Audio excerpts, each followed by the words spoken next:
இப்படிக்கு வாழ்க்கை சொந்தங்கள் அனைவருக்கும் வணக்கம். இன்னைக்கான வீடியோ ஒரு அவேர்னஸ் வீடியோ தான்.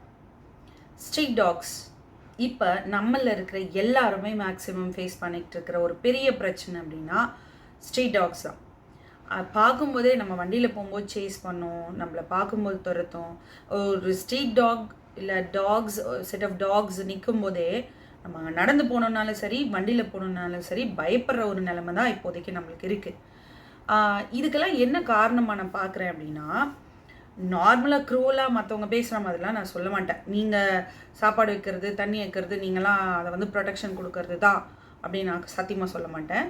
ஏன்னா எந்த உயிரினமாக இருந்தாலும், அது மனிதனாக இருந்தாலும் நாயாக இருந்தாலும் அதுக்கு வாழறதுக்கு உண்டான எல்லா ரைட்ஸுமே இருக்குது.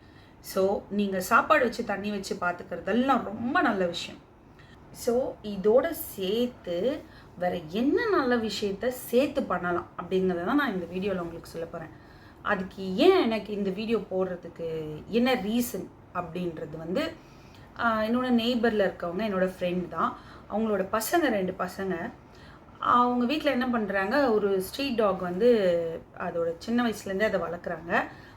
அது வந்து ஒரு 6 குட்டி போடுது. அதில் கொஞ்சம் வளர்ந்த உடனே வளர்க்குறதுக்காக பசங்க எடுத்துகிட்டு போயிடுறாங்க ஒரு 2-3 குட்டி. ஸோ 2 குட்டியோட அந்த நாய் வந்து இருக்குது. இவங்க என்ன பண்ணுறாங்க, அதுக்கு சாப்பாடு வைக்கிறது, தண்ணி வைக்கிறதுன்னு அவங்க ரொம்ப கேர் அண்ட் அஃபெக்ஷனாக பார்த்துக்கிறாங்க. ஸோ அவங்க பசங்க இல்லை, 10 வயசு பாப்பா பெரியவ, 3 வயசு 3ஆவது படிக்கிறான் பையன், என்னோடய பையனோட வயசு. ஸோ இவங்க எல்லாருமே அந்த நாய் கூட விளையாடிட்டே இருப்பாங்க. நான் எப்போவுமே அவங்கள கண்டிச்சுட்டே இருப்பேன், நீ ரொம்ப விளையாடுற நாய்க்குட்டி கூட, நாய் கூடலாம் அப்படி பண்ணாத, சாப்பாடு வைக்கிறீங்களா, தண்ணி வைக்கிறீங்களா, அப்படியே இருங்க அப்படின்னு சொல்லிட்டு நான் சொல்லிகிட்டே இருப்பேன். அந்த பாப்பா என்ன பண்ணுவான், மடியில் போட்டு தாளாட்டியெல்லாம் தூங்க வைப்பா. வேஸ்ட்டு கிளாத்தெல்லாம் ட்ரெஸ்ஸஸ் இருந்ததுன்னா, வேஸ்ட்டு ட்ரெஸ்ஸஸ் இருந்ததுன்னா தூக்கிட்டு வந்து போட்டு படுக்க வச்சு தூங்க வைப்பா. அது தூங்க வைக்கிறதுக்கு பாப்பா எல்லாமே செய்வாள். மோஸ்ட் ஆஃப் த டைம் அதுங்க கூட தான் இருப்பான்னு வச்சுக்கோங்க. ஸோ இவங்க இவ்வளோ சுற்றி இருக்கிறவங்க திட்டுவாங்க, என்ன இவங்க இப்படியெல்லாம் பண்ணுறாங்க, இந்த நாய்ங்களால் தொல்லை, நாய்ங்க நைட்டில் கட்டுது, எது சொன்னாலுமே அவங்க கேர் பண்ணிக்க மாட்டாங்கன்னு வச்சுக்கோங்க. எனக்கும் ஓகே, அது அவங்களுக்கு பிடிச்சிருக்கு, இது கேர். எனக்கு வந்து நான் என்ன கேட்டால் நான் அதெல்லாம் பண்ண மாட்டேன், எனக்கு அதிலலாம் இன்ட்ரெஸ்ட்டும் இல்லைன்னு வச்சுக்கோங்க. ஸோ அவங்க பண்ணுறாங்க, ஸ்டில் நான் வார்ன் பண்ணிகிட்டே இருப்பேன். என்னாச்சுன்னா, ஒரு 6 days பேக் வந்து அந்த பொண்ணோட அப்பா, அவருமே ரொம்ப நல்லா பார்த்துக்குவார் அந்த டாக்ஸை. அந்த பொண்ணோட அப்பாவை காலில் கடிச்சிருக்கு. ஸோ அவர் ஒரு 5 days இன்ஜெக்ஷன் போட்டுட்டு இருந்திருக்காரு. அவர் ஒர்க் விஷயமா வெளியூர் போயிட்டார். இப்போது முந்தா நேத்திக்கு வந்து அந்த பாப்பா காலையில் ஆஸ் யூஷுவல் எந்திரிச்ச உடனே போயிட்டு அதுங்க கூட விளையாடுறதுக்காக போயிருக்கு. அந்த பாப்பாவை கையில் இந்த இடத்துல ஃபுல்லாக அப்படி கடிச்சு வச்சுருக்கு. அந்த வீடியோ ஷேர் பண்ணுறேன் பாருங்களேன்.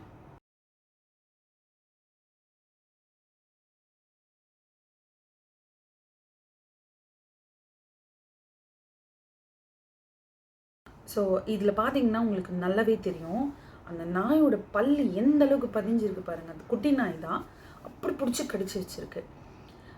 அந்த பாப்பாவோட அது கடிச்சதுனால ரத்தம் வந்து அந்த போர்ட்டிக்கோல சொட்டாக எல்லா இடத்துலையுமே ஊற்றி இருந்தது. ஸோ எனக்கு தெரியாது நாய் கடிச்ச விஷயம். நான் என் பையனை ஸ்கூலில் ட்ராப் பண்ணுறதுக்காக போயிருந்தேன், ஸ்கூல் பஸ்க்கு ட்ராப் பண்ணுறதுக்கு. ரிட்டர்ன் வந்தப்பறம் இந்த மாதிரி சொன்னாங்க, ஹாஸ்பிட்டல் கூப்பிட்டு போயிருக்காங்க அப்படின்னு சொன்னாங்க. அப்போது அந்த ட்ராப்ஸ், அந்த பிளட் ட்ராப்ஸை பார்த்துட்டு எனக்கு கஷ்டமாக இருந்தது. எனக்கு லிட்ரலி நான் அழுதுட்டேன். பிகாஸ் எனக்கும் ஒரு பையன் இருக்கான். அதுவும் இல்லாமல் என் பையன் அவங்க கூட ரொம்ப அட்டாச்சாக விளையாடிட்டு இருப்பான். எனக்கும் அந்த பசங்களை ரொம்ப பிடிக்கும். அந்த பொண்ணை ரொம்ப வார்ன் பண்ணிகிட்டே இருப்பேன், கேட்கவே இல்லை. நம்ம இவ்வளோ சொன்னாலும் கேட்கவே இல்லையே அப்படின்னு சொல்லி எனக்கு கஷ்டமாக இருந்தது. அப்புறம் நான் ஹாஸ்பிட்டலில் போய் பார்த்துட்டு வந்தேன் பாப்பாவை. அந்த நாய் பல்லுப்பட்ட எல்லா இடத்துலையும் ஊசி போட்டிருக்காங்க. அதாவது ஊசி மருந்து எடுத்து கொஞ்சம் கொஞ்சமாக அந்த மருந்தை அந்த எல்லா இடத்துலையுமே போட்டிருக்காங்க. கிட்டத்தட்ட 11 ஊசி போட்டிருக்காங்க. கவுண்ட்டுக்கு மேலே கூட போட்டுக்கலாம் அதுக்கப்புறமா நான் பார்க்க போன வரைக்கும். நான் என்ன சொல்கிறேன்னா, நீங்கள் நாய்க்கு தண்ணி வைங்க, சாப்பாடு வைங்க, எல்லாமே வைங்க, விளையாடுங்க, எல்லாமே பண்ணுங்கள். வீட்டில் எப்படி நாய் வளர்க்குறோம், ஒரு பெட்டு ஒரு நாய் வீட்டுக்கு கூட்டிகிட்டு வரோம், காசு கொடுத்தெல்லாம் கூட்டிகிட்டு வரோம்ல, அந்த நாயை எப்படி வளர்க்குறோம், அதுக்கு வேக்சினேஷன் கரெக்டாக போடணும் டைமுக்கு. அதுக்கு ஒரு டைம் டேபிள் கொடுக்குறாங்கல்ல வெட்னரி டாக்டர்கிட்ட போனால். அதுக்கு ஒரு காய்ச்சல்னா தூக்கிட்டு வர்றோம்ல, சத்து மருந்து கலந்து கொடுக்குறோம்ல, உப்பு இல்லாத சாப்பாடு தான் கொடுக்கணும், ஆயில் இல்லாத சாப்பாடு தான் கொடுக்கணும்னு டயட்ரிலாம் மெயின்டைன் பண்ணுறோம்ல, அது ஏன் நம்ம ஸ்ட்ரீட் டாக்ஸ்க்கு பண்ண மாட்டேங்கிறோம்? ஸோ நாம் ஏன் அதை ஸ்ட்ரீட் டாக்ஸ்க்கு ஏன் அந்த கேர் கொடுக்க மாட்டேன்றோம்? ஜஸ்ட்டு சாப்பாடு வைக்கிறதும் தண்ணி வைக்கிறதும் தான் லவ் அண்ட் அஃபெக்ஷன் காட்டுறதுன்னு நீங்கள் நினச்சிட்டு இருந்தீங்கன்னா ஐ எம் ஸோ சாரி. ஒரு பியூர் லவ், ஒருத்தவங்க மேலே நம்ம ரொம்ப கேர் பண்ணுறோம், even it is human or animal, அது 100% கொடுக்கணும் அப்படின்றது தான் உண்மையான லவ்னு நான் நினைக்கிறேன். ஸோ நீங்கள் என்ன கொடுக்கணுன்னா, அதுக்கு அந்த மாதிரி சடனாக அந்த வெறும் நாய்க்குட்டிங்க அதுக்கு வெறி வந்திருக்கு அப்படின்னா சம்திங் இஸ் தேர். நீங்கள் ஃபுட் ஹேபிட்ஸ் ஏதோ வச்சுருக்கீங்க, அதுக்கு ஒத்துக்கலை, அதெல்லாமே இருக்குது. நம்ம சாப்பிட்ற எல்லாமே நம்மளாம் பார்த்துருப்போம் சின்ன வயசில் கூட, என்ன சாப்பிட்டாலும் ஸ்ட்ரீட் டாக்ஸ்க்கு போடுவோம், மீதி ஆகிடுச்சுன்னா போடுவாங்க, நம்ம சாப்பிட்டதை எடுத்துகிட்டு போய் போடுவோம், சாப்பிடுவோம், நம்ம பின்னாடியே வாலாட்டிக்கிட்டு இருக்கோம், அதெல்லாமே நம்ம பார்த்துருப்போம். ஸ்டில் ஏதோ ஒன்று இருக்குது. இப்போது ரீசெண்ட் டேஸில் நிறைய நியூஸ் பார்க்குறோம், நிறைய பேரை கடிக்குது, நிறைய குழந்தைங்க இறந்து போகிறாங்க, பெரியவங்க இறந்து போகிறாங்க. ரொம்ப மனசு கஷ்டமாக இருக்குது அதெல்லாம் பார்க்கும்போது. ஸோ ஸ்ட்ரீட் டாக்ஸ்க்கு இந்த மாதிரி நடக்காமல் இருக்கணும் ஃபஸ்ட்டு. அப்போது அதுக்கு என்ன பண்ணணும் அப்படின்னா, நீங்கள் க்ரூவலாக உடனே அதெல்லாம் இருக்கவே கூடாது, சாவடிச்சு போட்டுடணும், அதெல்லாம் பண்ணக்கூடாது. ஏன் அப்படின்னா நம்மளை மாதிரி அதுவும் ஒரு உயிர் தான், அதனால அதெல்லாம் ரொம்ப தப்பு. இன்ஸ்டெட் ஆஃப் தட் நீங்கள் சாப்பாடு தண்ணி எப்படி வைக்கிறீங்களோ அதே மாதிரி வேக்சினேஷன்ஸும் நீங்கள் அந்த டாக்ஸ்க்கு கொடுக்கணும். அந்த டாகுக்கு என்னென்ன ஃபுட்டு கொடுக்கக்கூடாது, நாட்டு நாயாக இருந்தாலும் வீட்டு நாயாக இருந்தாலும் அதுக்குன்னு சில டேர்ம்ஸ் இருக்கும். அதை நீங்கள் வெட்னரி டாக்டர்கிட்ட கேட்டிங்கன்னா சொல்லுவாங்க. அதையெல்லாம் வைக்கக்கூடாது, அதுக்கு ஒத்துக்காத ஃபுட்டை நீங்கள் வைக்கவே கூடாது. அண்ட் சத்து மாத்திரை, சத்து மருந்து இந்த மாதிரிலாம் கொடுப்பாங்க வெட்னரி டாக்டர்ஸ். ஸோ அதை நீங்கள் கொடுக்குற ஃபுட்டில் வாட்டரில் கலந்து கொடுங்க.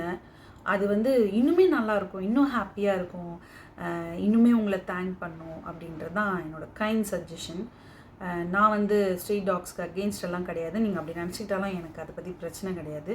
ஸோ ஸ்ட்ரீட் டாக்ஸை லவ் பண்ணுற எல்லாருமே சாப்பாடு தண்ணியோடு சேர்த்து அதை கேர் பண்ணுறதுக்கு என்ன பண்ணணுமோ நீங்கள் இந்த விஷயம் பண்ணும்போது, இந்த சாப்பாடு தண்ணி கொடுக்கறதோடு சேர்த்து வேக்சினேஷனும் சத்து மருந்து இதெல்லாம் கொடுக்கறது, என்ன ஃபுட்டு கொடுக்கக்கூடாதுன்றதை தெரிஞ்சு கொடுக்குறது, இதெல்லாம் அந்த நாயை மட்டும் நீங்கள் கேர் பண்ணல, சுற்றி இருக்கிற எல்லாருமே கேர் பண்ணுறீங்கன்றதை மனசில் வச்சுக்கிட்டு இதை பண்ணுங்க அப்படின்றது தான் என்னோடய கைண்ட் சஜஷன்.